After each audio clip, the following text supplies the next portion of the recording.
Hello and welcome, Hello, everybody. everybody. How are you today? This will be the first episode of the PTVEU, as we've labeled the episode number 1 alpha, because that's what this is going to be. It's going to be the alpha version of our new show. That's going to be in English. That's correct. Yes. Yeah. So I was just going to ask you, how does it make you feel? how does it make me feel?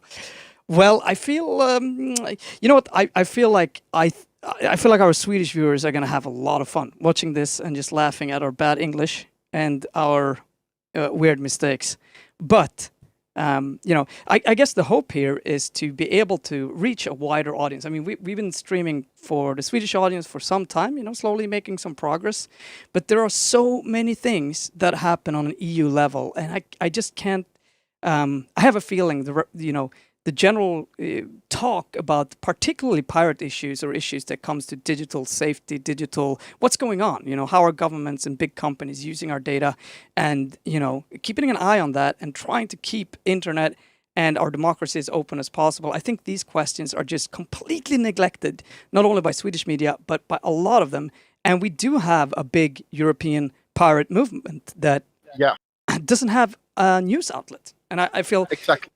So the hope is to kind of help out with that and talk about news that kind of pertain to the pirate movement in general.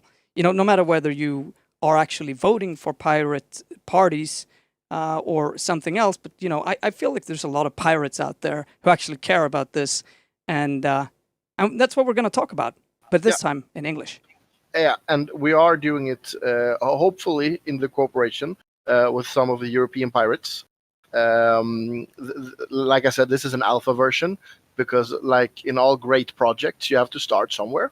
So we got tired of waiting and just started. Yeah. Sure. And as just normal, we're reading the chat as usual. And if you write in Swedish, as long as we can read Swedish, which we can, we'll answer you in English. But if you want to speak on Discord or stuff like that, it's going to be English only. Yeah. I'm probably going to set up a channel for English speaker. Obviously, our Discord is mostly Swedish speaking right now, but we'll make that happen. And I mean, obviously, the hope is to get people from all over Europe. In long term, also help people who may not be so interested in these questions to kind of find a place where they can get news about this and also talk about it. A lot of the things that we do here is not only read the news; we actually have a discussion about it. And people are very welcome to join. This is not a show where me and King Otto here sits and just, håller låda, holds the little box. Oh. It's not meant for, basically. It's not supposed to be only us talking. Translate everything. Everything can't be translated. It's not possible. And you will also be able to hear a lot of bad Swinglish translations, so maybe that's going to be enjoyable, at least somewhat. But do join in the talk, obviously. And like I think it's important here. I can imagine that it's going to be hard for everyone to switch to English in the commenting field and so on. Try your best, and otherwise Otto is going to ban you for life, probably. No, there will be no punishment. Don't worry about it. No, there will be. At least I would be very surprised if there would be any banning. That's for sure. We have a very high roof here, as they say in Sweden. Yes, don't worry. We will not stand on a box, and there will be a very high roof. So Captain Cook says, great. It's like if Alaska mainly reported about Alaska news and only mentioned federal issue, it would be pretty whack. But it's basically what the media in EU member states are doing. It's crazy. Yeah, I completely agree with you on that as well, Captain Cook. There are some media bureaus that's pan-European. But most of all, what I'm most surprised about is that when you look at other pan-European movement, almost all of them grow around a media channel. The pirate movement is like the only movement that isn't growing around a media channel. We have no media channel. So, yeah. Let's make some pirate propaganda, people. Yeah. I mean, I think that's kind of key. That's actually one of the things that surprised me a lot while looking at the pirate movement from an outside is that you can't think that other people, other media outlets are going to do your job. Media outlets are connected to a political wish and a political, how to say, ideology in most cases. Yeah. They're not going to make it easy for you, and it's not their job. So actually growing something around you and looking at what you talk about, the European politics is so important for us. And a lot of countries, I think, a lot of media outlets only talk about the country. And that's problematic because actually a lot of the things that affects us in our everyday life is things that to some various degree, either directly are influenced by the EU politics or at least indirectly are influenced by EU politics, and obviously so many things are influenced by EU financials, by the economy in the member states. So we are not isolated, and particularly not isolated from our European friends. So I feel there's a huge need for this sort of stuff. And we'll start here, and we'll see where it goes. One step every time we do this. We're going to try to get better, obviously. And remember, you can help us. So please give us feedback. Share it. Whatever you want to do. And also, I would say one of the best feedbacks you can give us is give us feedback to where you would be comfortable sharing it on Facebook. Like tell us what we need to do to make you share it with your friends on Facebook. That's the best feedback you can ever give us, because that's the level where we are happy. All right? So that's our goal. Yeah, that's our goal. So in format-wise, we're pretty much gonna rip off and switch up our normal daily news scoop. So I'm gonna be reading the news, and Kringlan's gonna be reacting. I'm going to be the reactor. Kringlan. Yeah, the Kringlan. I'm the raccoon. Otto is actually not in how to say, you can't see him right now. But no. We will do this from the studio when we can, but in Corona times and probably for the summer, it's going to be like this. Yeah, we want to return to the studio, but financial difficulties and Corona difficulties and a shitload of stuff has made it a lot easier for me to send from home. Yeah. And thank you, Tanto, for saying that we have better English than Anlinde, but that's like saying that you run faster or further than me. It's like it's not really an. It's just a huge. Yeah. Well. Yeah. Take it away. Should we start with the news? Yes, please. And let's start in France, because on French National Day, unlike any other day, there was somewhat chaos right now. The French they're pretty known for their demonstrations. I think there was the French farmers who dumped shit on the streets as one demo. Well, I'm quoting, the Bastille Day event followed weeks of protest by healthcare workers, angered by policies that have weakened a public health system once touted as the envy of the world. And what? Is Otto going to be given an animatronic for these purposes? We can't have a mere human reading news, you fools. We'll work on that, Captain Cooks. Actually, that's not hard to set up if you get face rig. I have face rig. Well, maybe let's set it up tonight. That's a good idea. Yeah, tonight, but not right now. Not now. Go on. The thing about the situation in France is that it is true that the French healthcare has since long been an envy of the world. It has. It's been really good. But right now they have 30,000 fatalities, more than 30,000, attributed to COVID-19. So they have one of the world's highest confirmed death tolls. And their government is claiming that hospitals coped with the pandemic. But just like in Sweden, that we know of, there's been more than ample evidence of emergency room turning away elderly patients due to a desperate shortage of beds or whatever. So you're turning away the elderly. Then there's a lot of different approaches to this. You can look at the approach that if I'm to aid this person and maybe save him from COVID, I would 100% kill him, and then the doctors wouldn't do anything. And yeah, there's a lot of things, but Something is rotten here, people. Let's just agree on that. But you can say at least they have agreed to do a payment increase, which I gotta say, that's not obvious. No, I mean, but many countries have completely ignored yeah, it is true. the extra strain on the healthcare in form of actually paying people more. They, everyone is applauding, but when it comes to actually, showing some financial aid, it's just not coming. So, yeah. Do you know Well, if are the videos worth watching here? Not really. It was a 5-minute debate that I scooped through and didn't find it interesting and stuff like that. I have some videos later.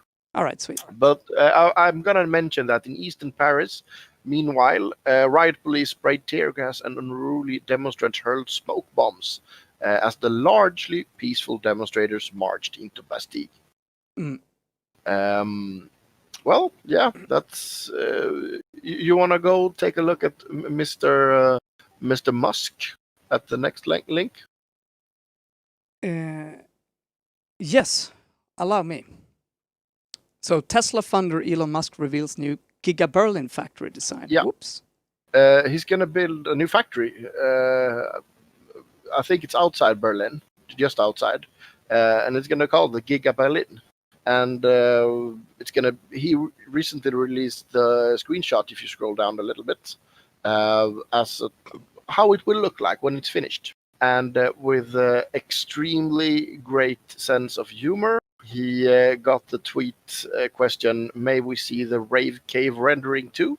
And he answered, "Might be an indoor/outdoor rave space on the roof." Sweet. Elon Musk is a fucking legend. Yeah, at least he knows how to do that sort of marketing. Yeah, I don't think he's gonna build a rave roof, but it would be cool. It wouldn't be outside of his marketing kind of nose to do that just for the sake of it. But the thing is that I don't trust that man. He seems too good to be true, and when something is too good to be true, it probably is. Yes. Well, I think most of us are kind of deeply conflicted by this, and it's also worth to ask, as it normally is when it comes to these massive investments that governments tend to tout as, look at what we did. There is some form of tax levy. There is some form of, what we traditionally would call bribe, right? Some form of advantage that is normally given, and it's really important to. I don't know, obviously, if this is in this case, but we do have a problem, obviously, all around the world when we have nations that are competing for companies. And normally the way they compete is by, giving them different sort of advantages. Because it really creates a skewed marketplace. And it means the large corporations have such a huge advantage. And small corporations without, the similar ownership structures will have real hard problems ever breaking into these type of markets. Oh, is somebody calling? Not. No, it's me. Sorry. Oh, okay. No No worries. Hello, Henning. Hello, Henning. Yeah. Well, E2 is saying Elon recently surpassed Warren Buffett in net worth.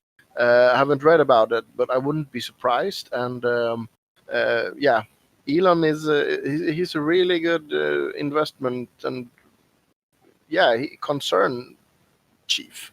I mean, he's good with money.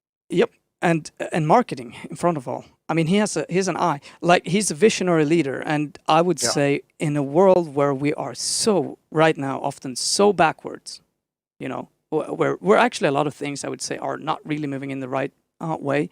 There is a lot of we need more visionary leaders who dare to take on stuff and just tackle them head on and say, yeah, I'm gonna do it. Yeah, I'm gonna do it. Yeah, I'm gonna do it, and push forward and actually do it. So in that way, I feel like he's kind of one of a kind right now. A little bit like Steve Jobs, in a way, was one of a kind earlier. Yeah, but the thing is that Elon is the kind of guy I would like to work for. But let's start. No, but the thing is, he's gonna end up on the winning side. That's why I want to work for him. I know he's very active on Twitter. So is Hanif Bali. He doesn't really Well, you want to talk about the real losers about Corona? Hang on. What is the real purpose of the factory? It's a Tesla factory, so actually, I'm not gonna say that I have dug into it. I don't really know, but I assume they're building Tesla cars or parts for Tesla cars. Since it's based in Europe, I would think, and the size of it, I would think it's The new factory should I become lost the word. operational. They're putting the cars together. Yeah, I can Did do my this. advice even got sent? What happened? Oh, wait. Let me read what it's gonna do. The new factory should become operational in 2021, initially focusing on Model Y production. Tesla says it expects the Gigafactory to produce 10,000 vehicles per week and employ up to 12,000 people in its first phase of operation. Did your advice even got sent? Nemo, I think we can talk about this later. As you can see, though, I want to just extend. Actually, the last week we have been getting some donations and actually even a Patreon. I just want to thank everyone who donated so much, and I'm working on this. You can see the little yellow thing here. Nemo wrote a bit, 718. Okay. He wrote some advice for you. Thanks, man. All right. Yeah, we see it. Okay. 20K people, that's not very robotic. Agreed to that, E2. But maybe it's 12,000 robot drivers. Yeah. I mean, we know, for instance, right now that we have 10 bots watching this show. So. Yeah. 11. 11 bots. Yeah. But yeah, the real losers of the Corona. All right. The next link, please. Okay. The pussies. Okay. Yeah. I'm gonna try to mix in some funny and enlightening news as well. Not to keep it as dystopic as the Swedish news shows Oh my are God, yeah. currently. I'm so sorry. That's my job to call the news for those. They become dark quick right now. Yeah, but this is funny. But they're told to allow 4-month preparation. That's like insane. That's half a year to fly a fucking cat. Yeah.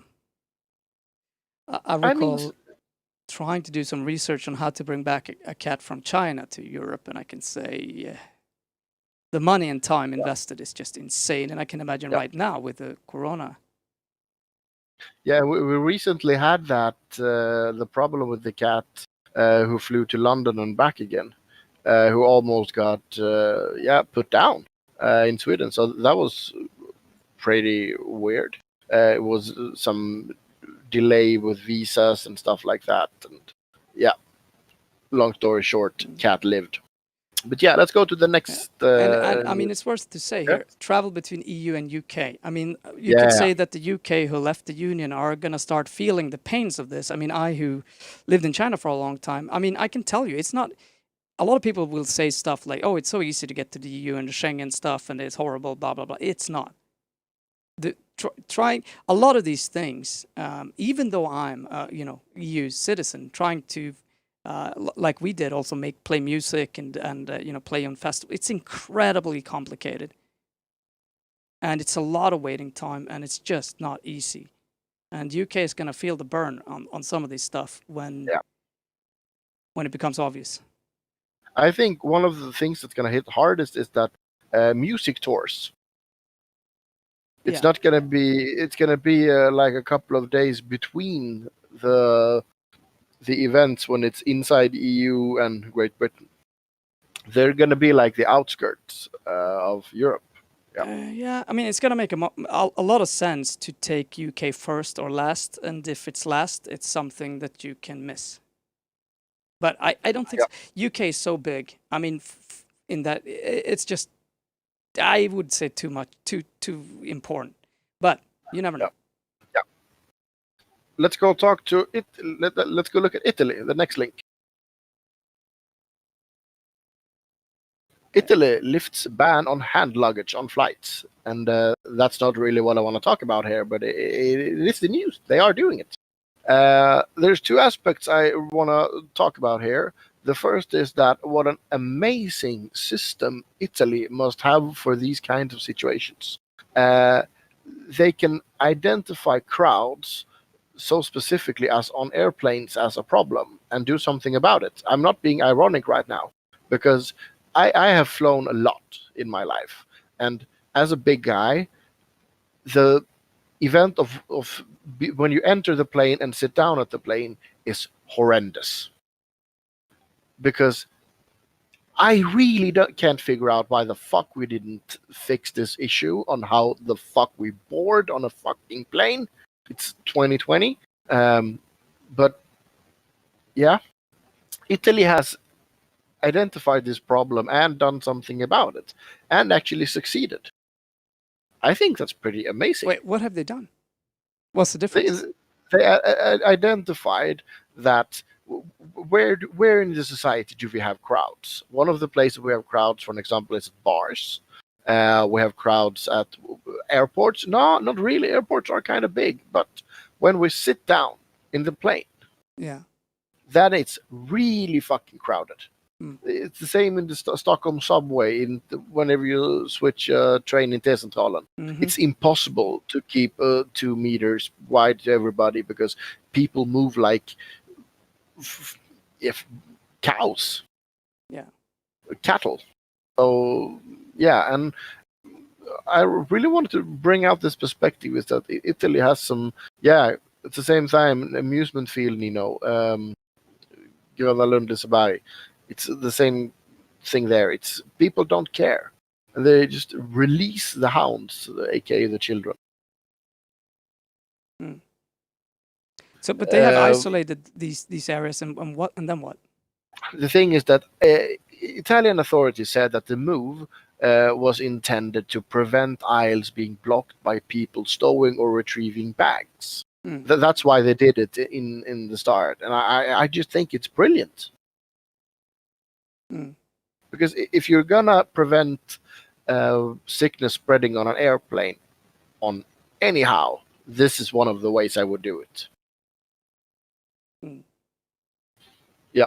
Yeah. No, and I mean, we are seeing so many reports also on that airplanes, even though they are supposed, and again, all forms of public transportations that are supposed to take specific measures. I mean, masks, I think, is pretty obvious, but that you shouldn't sit too close to each other. That they are kind of ignoring that, and I think it's very hard to. I just don't like. From Sweden's perspective, we have invested a lot in making sure that our airplane carrier, the SAS survives, our airliner. But I just feel like how can you ensure that? Like they are gonna try to do everything in their power to jam the planes full, period. Because it's just no matter what you do, they're in a need of normalcy if they're gonna survive in their current state. But these are this is a small thing that can actually help, and that's really good because it doesn't just intrude. It's a good balance. I agree with that. It's pretty clever if it helps, given. But I'd guess it would. How do you measure if that helped or not? Yeah, I mean, that's true. that would be impossible. I just think it's one of these small little brilliant tweaks. Yeah. That really could make a difference. Well, let's go back into dystopia. Okay. It's gonna be okay. Anthony Fauci, the Tegnell of America. He's the chief immunologist in the Trump administration or in the country or whatever. Well, he's been sort of giving the cold hand pretty hard lately. Or what do you say, Kringlan? You have been following this. Oh a yeah, lot I've been following closer, this. I think. I would say you cannot get any closer. I don't think Trump can fire him because he's actually very popular, even amongst his own. Amongst the ones who aren't full on Trump. So I don't think he can fire him. But I mean, he's done everything to distance him. I don't think they've actually met since the beginning of June. And, yeah, it was 6 weeks ago. Yeah, and I believe they've been. I mean, there are so many tweets where Trump is, clearly, if not full on insulting Fauci, so it's not far from, right? So it's Yeah. pretty bad. And obviously, And Fauci is kind of like, he's also being like, he's very diplomatic, but he's clearly not agreeing with Trump, and he's trying to make it very clear that you should wear a mask, etc., etc. Yeah. and as I do believe most of our live viewers today are Swedish, I believe they understand the Tegnell of America. Yes. Because the same thing there. I don't think Stefan Löfven could fire Tegnell, for an example. He could like maybe fire Tegnell's boss or something like that, but it's pretty much the same there. Yeah. No, it's true. Well, yeah, and why would Trump do something like this? Why Trump would respond negatively Yeah, to... the thing is that I missed where Fauci fucked up, so to speak. I mean, he really hasn't fucked up. The problem, I would say, is that Trump wants to open... I mean, he's had a pretty hardliner. If you go back, he's been one that pushes for... So basically, it's the governors who can decide really what is, if a state should open or not in this case. But he has been pushing for it and said, that states that close down, that they are, anti-American, unliberal. It's been a whole Twitter war with a lot of Democratic governors, right? And quite a few of the Republican ones opened very early, and those are now the one that you can see a pretty drastic increase in the numbers, right? Now there can be many reasons for that, but that's just the way it is. So I think Tanto was saying, so you do not think Donald Trump is so powerful that they can fire him? I think he has to break another few laws to fire him, but I do not doubt for a second that he is crazy enough to do it. I think it's a matter of time before Fauci goes. That's more what I'm saying. I'm saying, but I do believe it's a little bit harder. I don't think it's something. If he would normally, okay, his MO is to, this starts and the firing happens pretty fast, okay, but this has gone on for a while. I mean, this last month, this has gone on for like 3 or 4 months. I mean, almost from the beginning, it's pretty clear that Fauci is like trying to. He's often reinterpreting Donald Trump. Donald Trump says something, this is not a real example, but Donald Trump goes, hey, it's okay, don't wear masks or don't have lockdown. And Fauci goes, well, what I think is that Donald Trump is talking about his own personal experience regarding this. We should obviously have a lockdown right now and you should wear a mask. So he's kind of contradicting Trump completely in many cases, but he's doing it in a very diplomatic manner. And it has kind of made him quite popular. So I think he will think twice, and I don't think it will happen right away. Donald Trump is in a really, really bad position for the election in 4 months. And I don't think firing Fauci would make anything better for him. But you never know. I mean, it may happen tomorrow. He's so unpredictable. There's no way of knowing. But it would be, from my perspective, I think it would be a pretty stupid move right now. Yeah. Well, let's leave America and jump to the next one, which is sort of worldly. Yeah, I can't read it. I guess you're Google translating this stuff. What do you? Yeah. Okay. Okay, should I read it for you? You gotta read it, man. It's about Earth population, the end of growth. Right. And it's an article about, it's not super long. I'm going to read at least some part of it. Dude. Researchers provide a projection of the development of Earth population. The time of endless growth is over. That's basically the headline. Yeah. The Earth's population. Let's find the good part there. Yeah. According to this, the Earth's population will peak around 2064 with 9.7 billion people. After that, it will shrink significantly. At the end of the century, around 8.8 billion people will be living on the planet. That is about 2 billion fewer than the United Nations predicted last year. The figure comes from the Institute of Health Metrics and Evaluations, IHME, at the University of Washington in Seattle, and were published in the journal The Lancet. So it's a very serious journal, by the way. Around 7.8 billion people currently live on the Earth.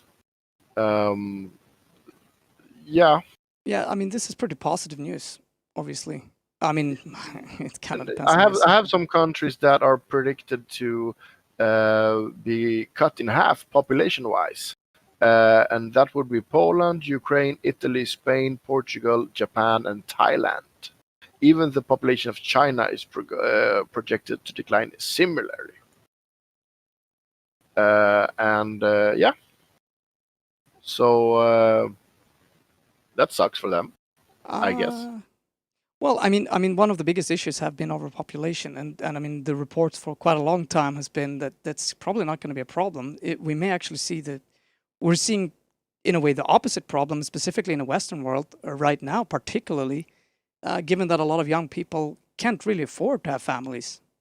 So you've seen it decrease already, but quite a lot of people make the active or passive decision to not start a family. And you're having population decrease. I mean, this is one of the reasons that without some immigration in a lot of countries, I think Sweden included, we would see a population decrease. Yeah. Which wouldn't at all be good, because we have an aging population. All the boomers, there are quite a lot of them. They are getting really old now, a lot of them, and they need care, and we cannot care for them. If you scroll down, you can see the population shift there. That was a pretty interesting picture, actually, because China goes from number 1 to number 3. India goes from number 2 to number 1. Nigeria increases in population. That's an incredible increase of Nigeria, but I mean, I think it's kind of unlikely to. Why would it? Or maybe okay. Same for Congo. I don't think from 81 million to 246 million. Yeah, it's insane. I mean, these are the countries where you have a quite, given that their health, services and the general survivability increases in these countries. If they keep on having the same amount of kids, it's going to be happen very fast. But you're looking at countries like China, and I mean, if you see this explosion of population, the normal thing is that you're actually putting some form of, in worst case, some form of governmental measure in, or you educate people, or you a lot of things tend to happen. So I'm not sure how they've calculated that, because it seems a little bit crazy. But that China should decrease is probably very likely. I mean, they're trying to stop their one-child policy right now, but so far it hasn't really meant anything. And they're having that problem that we talked about. They have a huge aging population that obviously are going to die off pretty soon, are getting old. And it's going to be, it's a big strain on the country. Now, they don't have the same sort of institutionalized elder care as we have in other parts of the world, but it falls upon the often only child to take care of them, right? And not only take care of them, but also financially look after them. The typical situation, though, is that the parents take care of the kids. But again, we're going to see a lot of tragedies. I mean, personal tragedies and a lot of hardship that kind of comes out of this, and new and creative ways of dealing with the old population, I think, across the world in the coming years. Yeah, and Captain Cox just deleted the entire news by saying, "Is the population of Mars accounted for?" I have no fucking idea. I don't think it is, and I think it should be. I don't think it matters for the numbers, if I'm going to be honest. Well, maybe. E2 is writing, it's much easier to increase a poor population rather than a country with a big middle class who crave cars, etc. Yeah, you are right. Or you could just provide transportation so people wouldn't want cars, because cars are fucking expensive. But I mean, like the reality is, so I mean, if you have a couple, if you want to keep, and in most cases, you know, you would see some couple, but every family needs to have at least 2 kids to keep a net balance of 0, right? And you, like, if I look around most places in Sweden, I would say it's rare that I see a family with 3 kids today. Rare, right?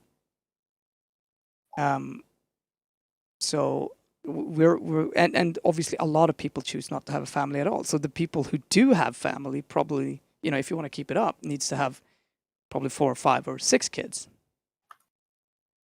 to you know, offset the people who don't. Maybe not that much, but that probably 4.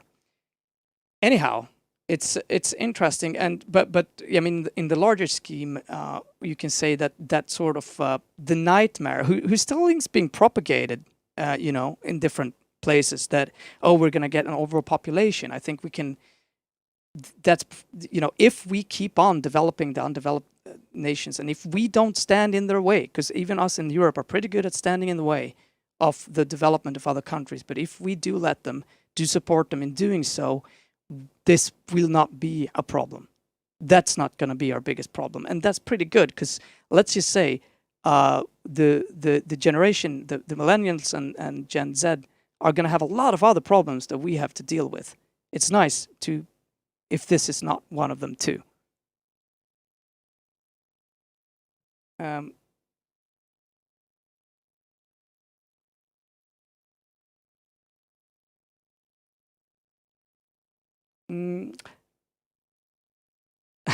Okay. Yeah, well, that's what's the next one? Or do you have some more comments here, Otto? No. I'm waiting for you to No, finish rambling. that was it. I'm done. Yep. Done ranting. Then go for the Rambling. next. Hello, excuse me. Rambling? Yeah. You can call it ranting, please. It's more. Otto, I thought you would tell Kringlan not to rant so much. Yeah. Not so much. He didn't go too far. It was still a pretty interesting ramble. Sorry. I've been upgrading from ranting to rambling. Diarrhea of the mouth. Yeah, exactly. Exactly. It's going. Well, it's time for movie time. It's movie time. It's not time nice. for movie time. It's movie time. Because you remembered a while ago, there was an independent journalist who was arrested. And he is going to tell us all about this wonderful experience he had with the American police force. And after that, we're going to talk some independent anymore. What? Jokes on him. He's not independent anymore. True. Yeah. Yeah. Well, let's watch the clip. I'll take it away.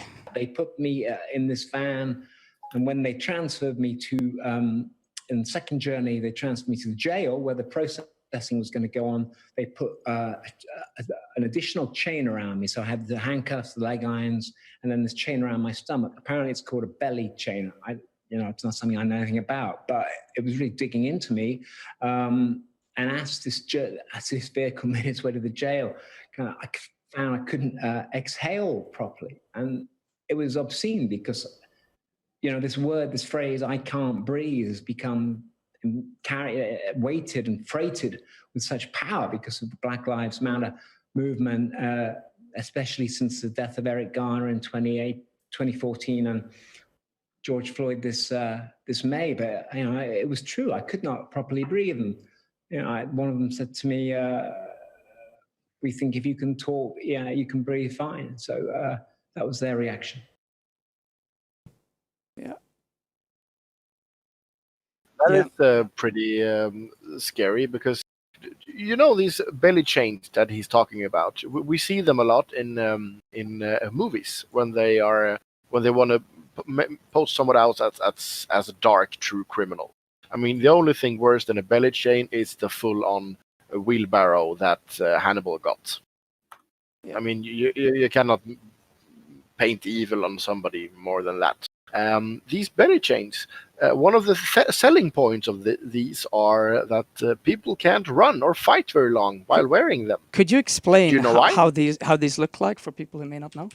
So it is actually a chain around your belly. What? For what reason? Exactly. That's what I'm gonna tell you now. Okay. That was what I was about to tell you. Okay. One of the selling points, ergo the reason to use these, are that people can't run or fight when wearing them, because they are so tight around your breast that if you start breathing heavily, you will faint. So they're Doesn't so that okay. I sound- get it. So they're so tight over your chest. So when Yes. you can't really breathe properly. When we see them in Hollywood movies, they are not tight. Oh. They're just hanging around somebody. Meaning a lot of chains equals bad person. But instead of then, you have the arms chained down, you have the leg chained together, and you make it difficult for people to breathe. And this is apparently not, because I understand that these kind of measures has to be had when you talk about the real fucking psychos. I mean, when you talk about Charles Manson and those kind of real crazies, I can understand the need to them. But this is a reporter that they arrested at a demonstration. I mean, this is it's just so fucking crazy. I mean, we've been covering that obviously in Swedish for some time, but this is just, it's insane. I mean, you're using, you know, Torture against press.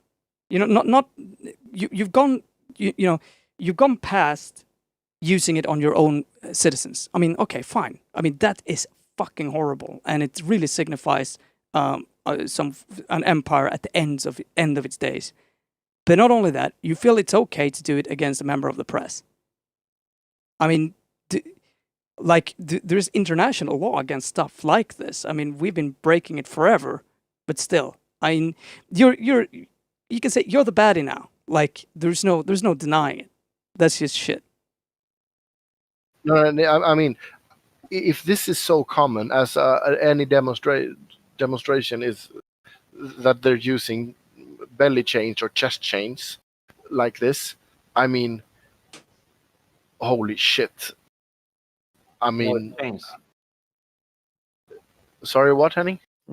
It's not holy shit. It's chains. Yeah, true. Holy chains. Shit. Yeah. Well,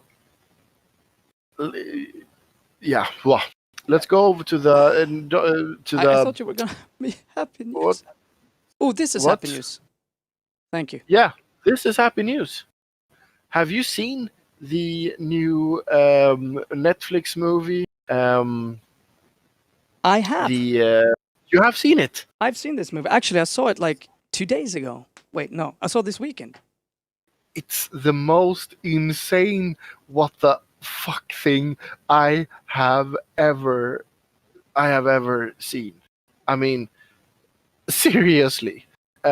When I watched it, I thought Icelandics would be, furious of this, because he makes fun of everything.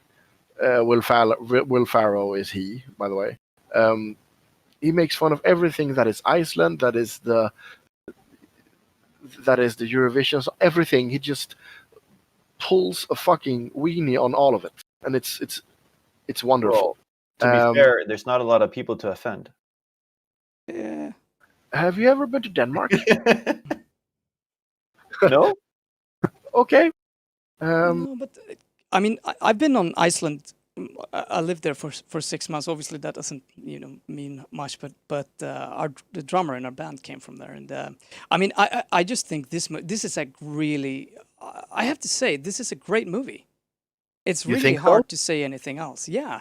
Okay, for me it was like it was a laughter party just because I got the references, but for anybody outside the Eurovision bubble, this must be the most crazy, trippy shit ever. I don't. Well, I mean, I don't really watch Eurovision, right? I mean, that's not something that I'm interested in. But I don't think so. I think this is it's just a really, really, really good, surprisingly good movie.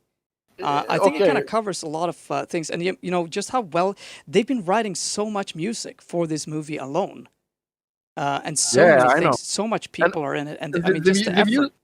the music is actually what I wanted to talk about in this news, because like I said, I thought that Icelandic people, or especially Icelandic men, I was so wrong here. I would just like to say sorry to all the Icelandic men.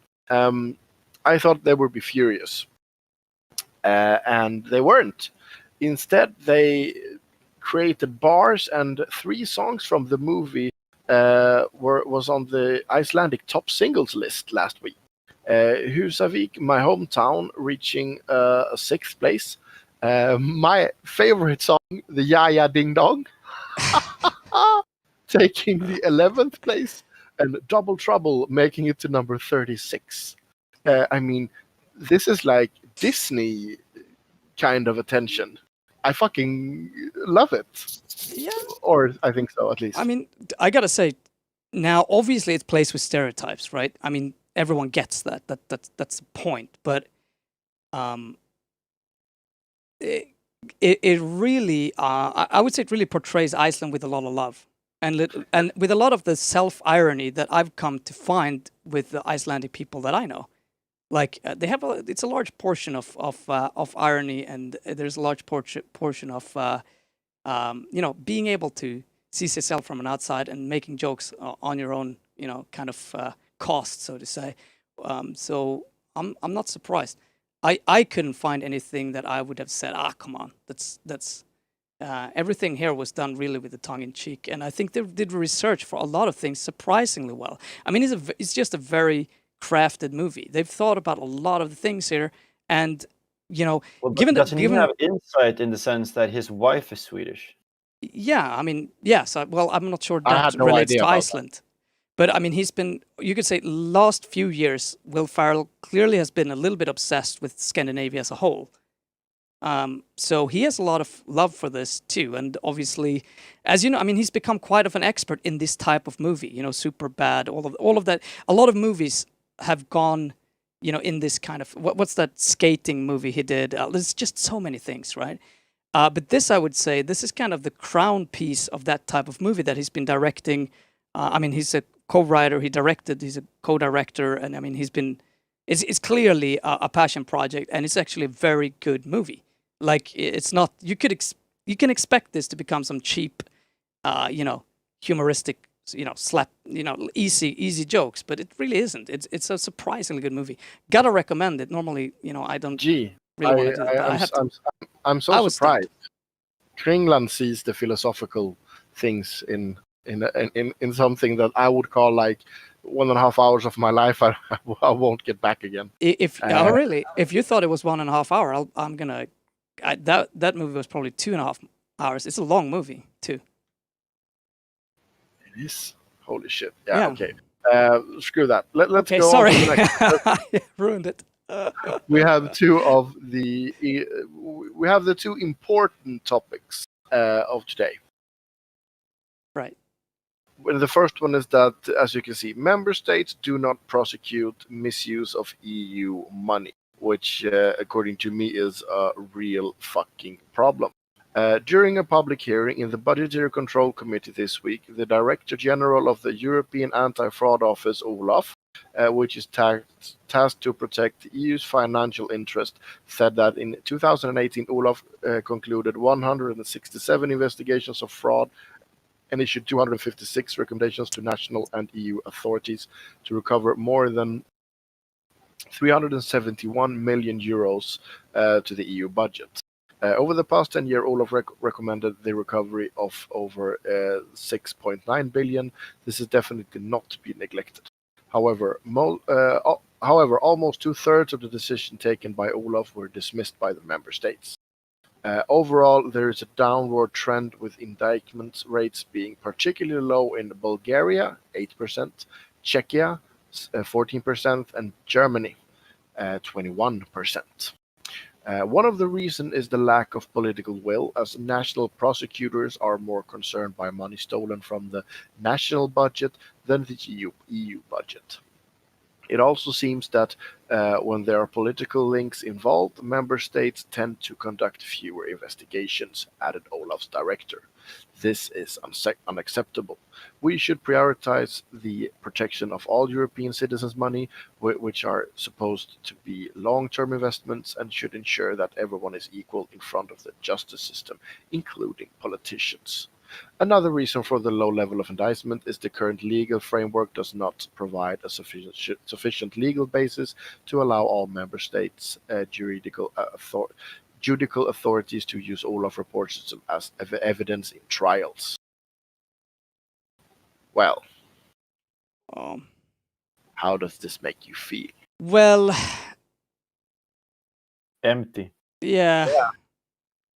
I mean, this particular quote really grinds my gear, to quote Peter Griffin. When there are political links involved, member states tend to conduct fewer investigations. I wonder why.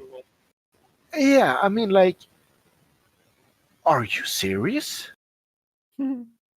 And these countries, I mean, to me, it would be easy if somebody from Bulgaria got convicted by Olaf, then find Bulgaria and then let Bulgaria take it from their citizen.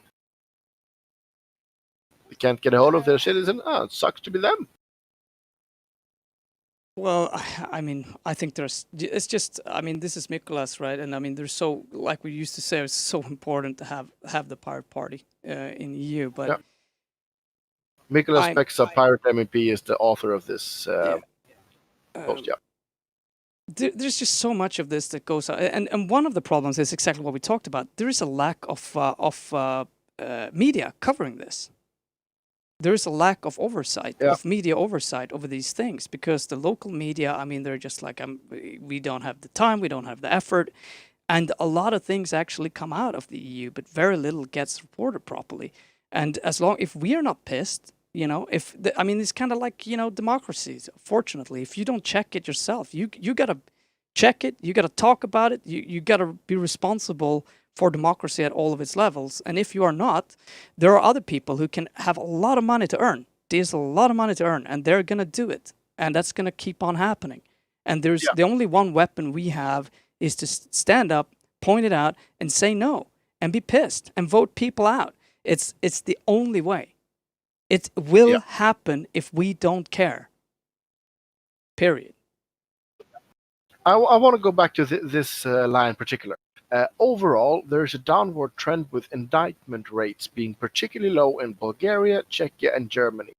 Does this mean that only 8% of the cases were indicted in Bulgaria, only 14 in Czechia, and only 21 in Germany? So Germany, 1/5. Or am I reading this something wrong? Overall, there is a downward trend with indictments rates being particularly low in Bulgaria. So indictment. So this is that you kind of do anything at all, as far as I can tell. This is as even taking it to an indictment where you're saying, okay, this is a problem here. What do you say? This is fucking insane. We do have the complete Olaf report down there, but I don't think we're... I have some history with European Parliament reports. Let's just not go through it. It's going to be a mess. Yeah. Here, But mofo. You want to go to the last news of the day I will before we're go going to to do the some last discussion? news. Yeah. Yeah. Wednesday night massacre in free software field. Doesn't that sound magical to you, Kringle? That sounds like a headline. All right. It is a headline, Yeah. but it's it's a good one too. Let's it's a pirate. It's a pirate headline. Yeah. So it's more true than common. America's free voice comes under the President Trump's control amid fears of no more funding for open source for internet freedom. Wednesday night massacre, as dubbed by CNN, is when last week the directors of the 4 organizations controlled by the U.S. global media agency were fired: Radio Free Asia, Radio Free Europe, or Radio Liberty, Middle East Broadcasting, and the Open Technology Fund were fired. Mhm. That's not so much fun. Or what do you say? Wow, I mean, seriously, I know way too little about this. If we're reading here, so we have the 4 organization controlled by the U.S. Global Media Agency, Radio Free Yeah. Asia, blah blah blah blah. So typically, as far as we can read here, USAGM is one of the mid-sized federal agencies that over the years have ensured the spread of U.S. national interests, defined in a somewhat rhetorical way as democracy, freedom, and transparency through Yeah. global communication. Now, we are probably all quite aware that that's not necessarily always what CIA and what we do in general in other countries. So maybe more of a propaganda arm that didn't see any value in keeping. Well, the thing is that is what I'm a bit worried about, because are they saying that they're going to take the entire organization down? Because I didn't read every word of this. Like I said, this is a bit of a Hail Mary broadcast today. But what I can see is that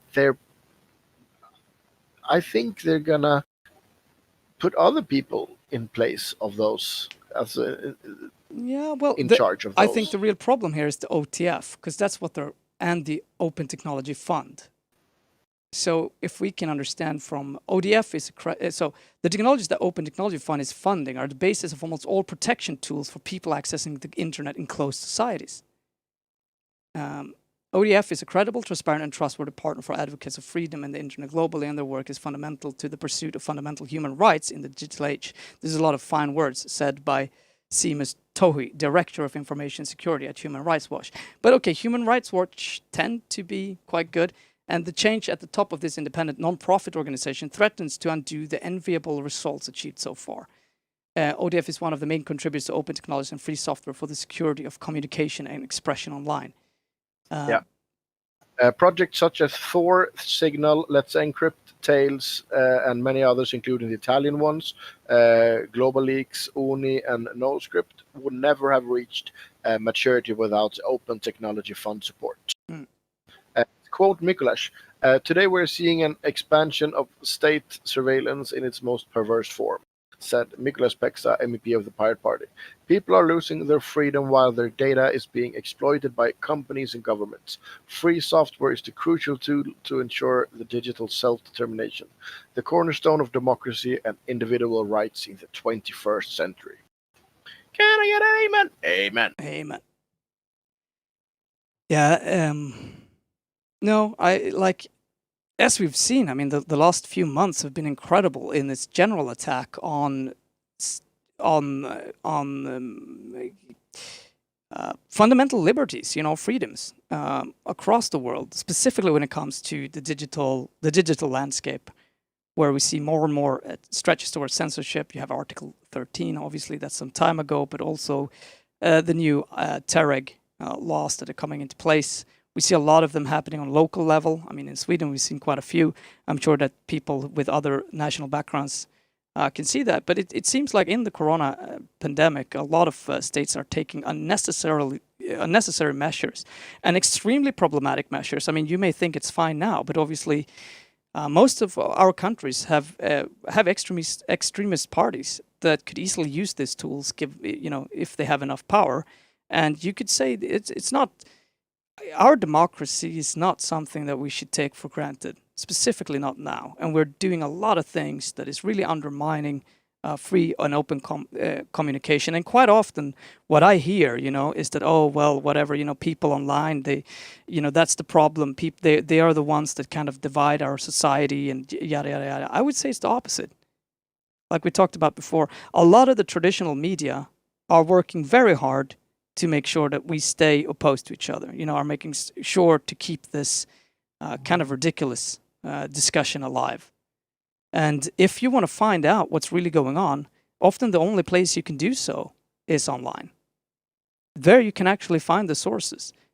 And there you can find these places where you can get a deeper understanding, because the media very rarely, watching, TV or even going to the largest newspapers, ever do any investigative reporting anymore. They will just take a stance on something and they will say X, Y, and Z and be very selective with the reporting of complex issues. So I do not buy into that at all.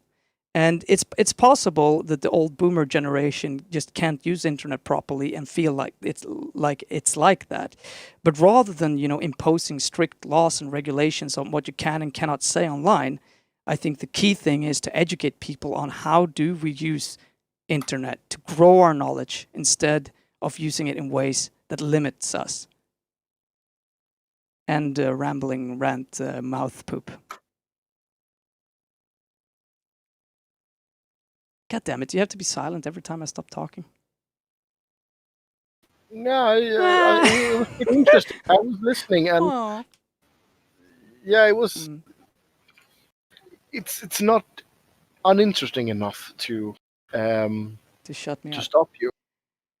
But I'm I think good right now. I'm trying to think about something to say that would give something to your argument, but I really can't think of anything. So yeah, well said. Yeah, and this is one of the fights that's really happening behind our backs right now. Yeah. And it's scary, I would say so. I mean, going in and digging into this, and we will do so here, and we will go into the depths of some of this stuff for sure. It makes it turn a bit in your, you're starting realizing that it's pretty obvious that a lot of people are either corrupted or way too stupid to be in charge of what they are in charge of. It's pretty bad. So now I don't think. I mean, clearly the OTF is important here, and it's just, you know what? I'm starting to think about something completely different. I wonder if they have an RSS feed that I can steal. I'm gonna check that later, so we can get their news rolling in the background here. The site's news. That would be cool. Yeah, I'm trying to set up things. Actually, I think if you can notice, I will work on some design today. After this little episode, we're going to continue with a post game where we're going to work on music and we're going to work on some design stuff. I want to give a big shout out to Nino the Gnome, who is our top contributor to the channel. And as you can see, I've made a little thing exactly under there. You can see newest bot, the newest follower. You can also see the latest donation or donator. That's currently what it says right now, latest donation. And then also a little heart, which symbolizes our top forever, up until this point at least, person. We'll probably grow that with more people who are key supporters of the channel at the moment. And also, if you can see, I added patrons. So I'm hoping that some of these can motivate you to support us financially if you want to, obviously. There are much other ways you can support us. Support us by sharing, giving us feedback, helping us edit stuff. I mean, we need you giving us ideas for shows, giving us news, everything. But I just want to make sure. Yeah. We have a question from the chat. What is the EU doing to stop this? Frankly, we don't know. And this is why we started this channel. Because I almost doesn't know how the EU works. I don't know the work so well that I could explain it to somebody else. But I've been there a couple of times and had it explained to me a couple of times, so I know sort of how the three pillars of the European Parliament works. But we're going to talk about some history later. But we have some unique contacts that I don't think other media channel has. I talk to Mikuláš pretty often on Facebook, for an example. So we will be having the possibility to talk to the pirate MEPs and for some other pirates that we will be setting up interviews with. So, like I said, this is an alpha show, and now we have done the news segment. So, in the best of worlds, now is where we would start talking to our guests. That could be Mikuláš, for an example. He has been on PTV, the Swedish version before. And I have very good hopes that he will help us on this, especially because, he owes me a beer. I think I can charge this in rent, because right now he can't buy me a beer. I don't know how he would do that from where he is actually. So yeah, Nice. Nicholas will be here sooner or later. But that gives me a segue into our discussion topic of the day that I prepared. Rock on. Do you know what the European Union actually is, Christian? Well, A pipe dream.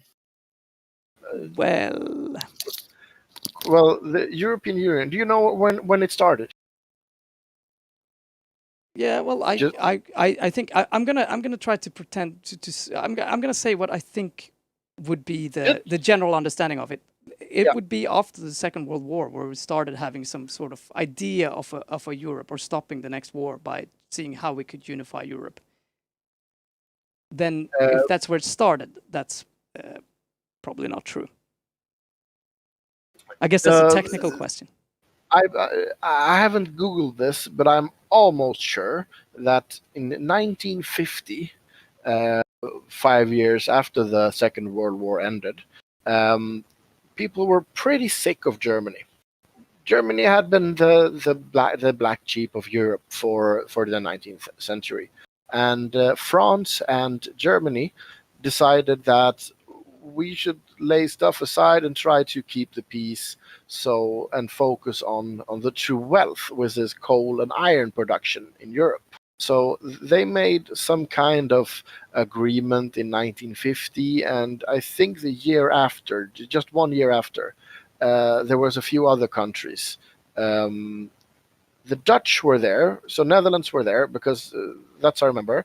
I think the Italians and the Belgians and was it the Luxembourg as well? Yeah, something like that. A small clutter there in the middle started the European Coal and Steel Union or Coalition, whatever. They were the Coal and Steel Club. Let's call it that. And from there it grew. It grew and became more of a way to unite the countries of Europe. And to me, the idea started awesome, because we haven't had a war where Germany was involved since, which is We kept them under check. yeah, no no Uber für Success. Merkel. There was no more war. Yeah, and most of all, France hasn't been invaded as much, which is also pretty great. Didn't help Ukraine though, but yeah, you can't get all of them. This has evolved into what is the European Union today, and what is your feelings on the European Union, Kringlan? Do you think it's a good thing or a bad thing if we start there? Oh my God, it's so. I mean, the very short answer is that I feel like a European Union is a good thing. Whether the current European Union is good or bad is a completely different question to me. I think it's a necessary thing going forward. Yeah. Because I, for one, is vänta, va? Nej mamma, 1993 startades inte EU. Det var som sagt 1950 eller 1951. Det var inte 1993. Allow me to translate. Otto. Sorry, I was just shocked by my mother. My mother just tried to correct me and saying that the EU started in 1993. And I was so shocked that I answered in Swedish. Wow. No, but I mean, this is really something we should. Okay, if you all the technical dates here are a little bit. There is a lot of because the first union wasn't really EU, right? I mean, there's been a lot of shit. Whatever. Yeah, but it was the European Coal and Steel Union, and that translated into the EU. Yeah, I mean, it's a fair thing to say. But I guess there is an official history here that you could look up. We could look up. Whatever. Tanto says we pay too much money on the EU. I totally agree with you that were you there, because a lot of the money, like we spoke to before, are actually being embezzled out of the EU, which I find unacceptable. Because a lot of yeah, I'm gonna go out and say it. A lot of the Eastern European countries doesn't have the same level of social shame that they do in Sweden. It's not as easy to be fired as a politician if you're stealing money and stuff like that. And I think it's wrong that they can steal the money that Sweden helped pay. I think it's very wrong. Connecting to what you're saying, I feel like, ever since the 80s, when we started having that kind of neoliberal kind of globalization idea, there was a huge hope, and not an unfounded one, that if you were just if you were just opening up trade to these countries, that they would transform into similar democratic countries that had the same basic values as you did, that it would happen kind of naturally, that this was again, kind of the market, the holy rule of the market. It would like come in and change these countries for the better, if you just didn't stand too much in the way. And well, I mean, you could probably say that hasn't really worked out as in that way in many countries. And I mean, China is a prime example, but obviously a lot of the East European countries hasn't necessarily made the kind of changes that you would think that they would have done, or that was the hopes that would happen in these countries as they joined the European Union. And yeah, Ito says, I think you and your mother are both correct. Probably that's also what I have a feeling about, depending on your definitions. Exactly. I just got a long ass message from my mother, and like we said, that was when the time when they started the name change. I view the coal and steel union as the EU, but in a different stage. And no, I wouldn't call a larva a butterfly before it has wing, but yeah, screw it. I'm not logical today. So it was called the Franco-British Alliance in 47, after the Dunkirk Treaty. Wow, okay. Right, okay. Cool. In 48, there was a Brussels Treaty, which renamed it the Western Union. Whoa. Hey, And then, copyright. Then the European Coal and Steel Community, which was founded by the Paris Treaty in 1951. Okay, it was 1951, not 1950. Okay. Well, it's really good we have you here, Henning, right now, because I'm too busy fixing some design stuff to fact check. Yeah, I was wrong with 1 year, and I took it out of my ass. Come on, give me some credit. Yeah, you're pretty good. You're pretty good at what do we call it? Mouth pooping.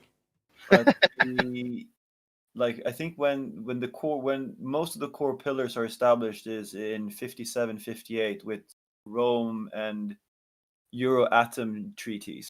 So Yeah. that's when they formed the European Economic Community and the Energy Community in conjunction with the coal and steel one.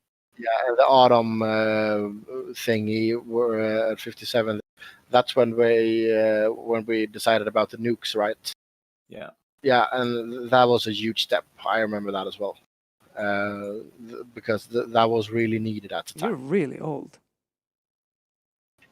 I remembered it from class.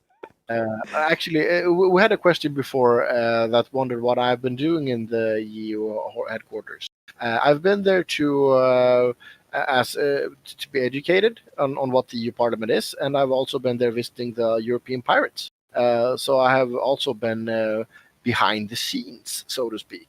But the normal tourist tour, which you almost always get, is quite interesting actually, because you get this guy, a cool guy or girl or whatever that tells you the story of the EU, and they get really good at it, and they actually make it interesting. Unfortunately, the last time I was there, I don't know if the AC was broken or what the fuck that was about, but it was like 1,000 degrees everywhere, so I couldn't really breathe anywhere. It was like nasty. but yeah, you can't get it all. So that's when I go to the parliament. Actually, anybody can go to the parliament to go and get these guided tours. They have these almost every day. I think you just like email somebody and you can book a time.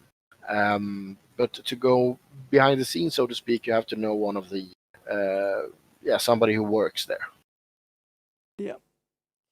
And obviously, hopefully, we're going to collaborate with the crew down there who have cameras and crew on standby. So later, I mean, obviously, one of the big hopes for this is to actually grow it out to something bigger. But we also recognize that a lot of the people who are working down there are busy with other things at the moment, and it's important. Sometimes you just got to get started, and this is our attempt to just get it started. And then hopefully we can get this rolling further. Yeah. Well, I would feel that the only real problem I see with the EU is the level of corruption. To take it back to what I was talking about before, Henning, as a current Londoner, what's your take on the EU? Henning left us. Okay. He got enough. He was like, he didn't mute, so I don't know. He's like, goddamn correctness. Yeah, he's face palming himself. Yeah. He's doing a slow-mo face palm. He's gonna come back in 5 minutes. Just takes a while to finish the move. Yeah. But that is the end of what I have to talk about today. I mean, the talking point was obviously pulled pretty much out of my ass because I wanted something to discuss about after, and we discussed every news as I read them, which was also nice. So yeah. Sorry, Kringlan, I just made this concept up. No. I think actually I gotta say, okay. Well, I mean, why not to do a little evaluation right after? I mean, I think you're actually doing a good job, and I mean, I can say often that the tricky part is finding the news, and I hope that we can get help with that. I mean, partly from you guys, but also that we can get the people who are in EU, particularly, to help us send news that are kind of hot to them, because obviously there is a news cycle there that we want to take a part of and want to be a part of. And I do believe that news that are actually closer to the parliament may be fun for us to know. I mean, we want to kind of get an inside scoop on how is the culture there and what is happening, and see if we can bring that feeling out here. Because as much as we can sit on our asses in Sweden and criticize the current European Union, the reality is a lot of us don't know.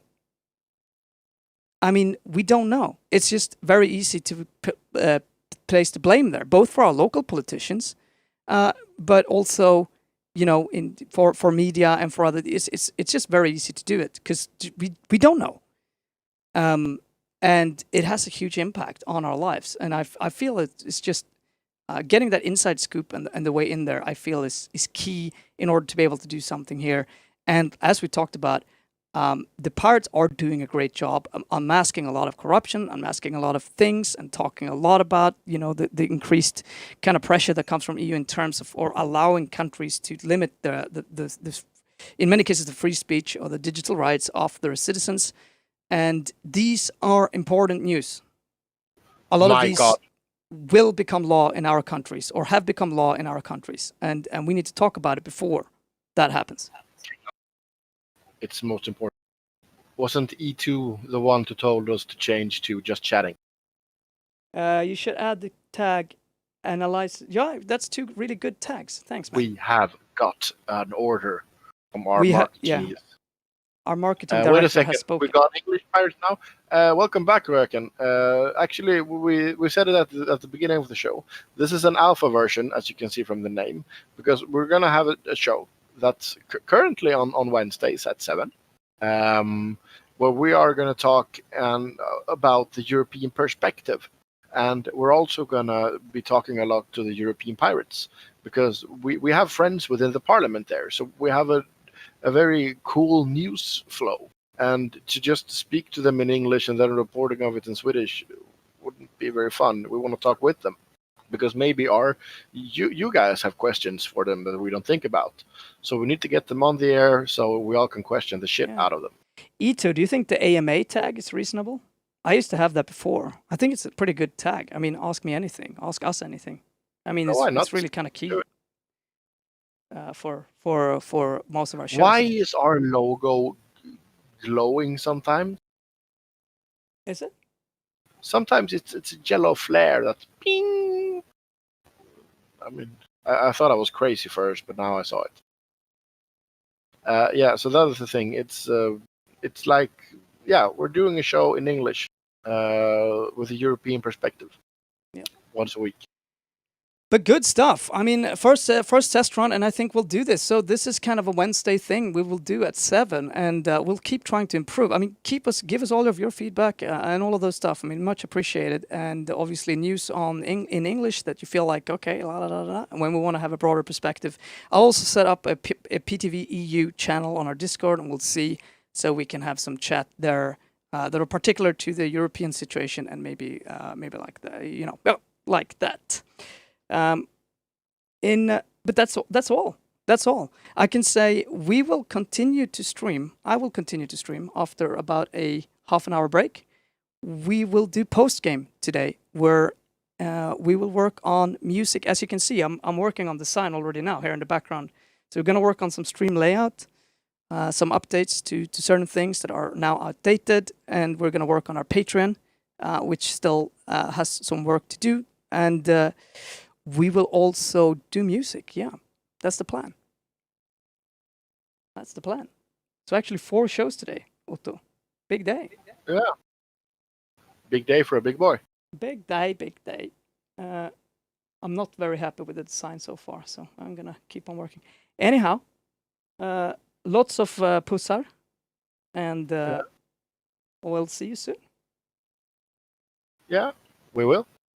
Take care, guys, and to all your English speakers that's going to be watching this on YouTube next week, or next week, I don't know. To all your English speakers who will be watching it on YouTube, see you next week. See ya. See ya.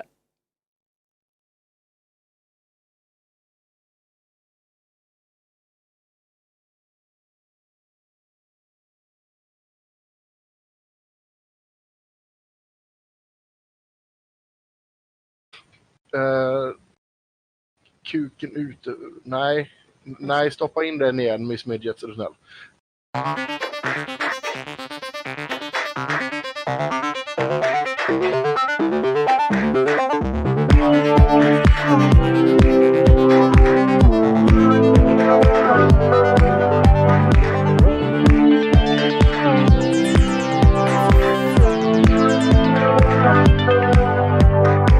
Entering orbit, final destination. Reaching the peak of a life of preparation. Stealth, static, this distortion. As you control my actions in third person. Then comes the sun. Tell me who I have become. Harder for the system. Freedom can bar the storm. Don't be a victim. Harder for the system. Oh, guilty of this last bar of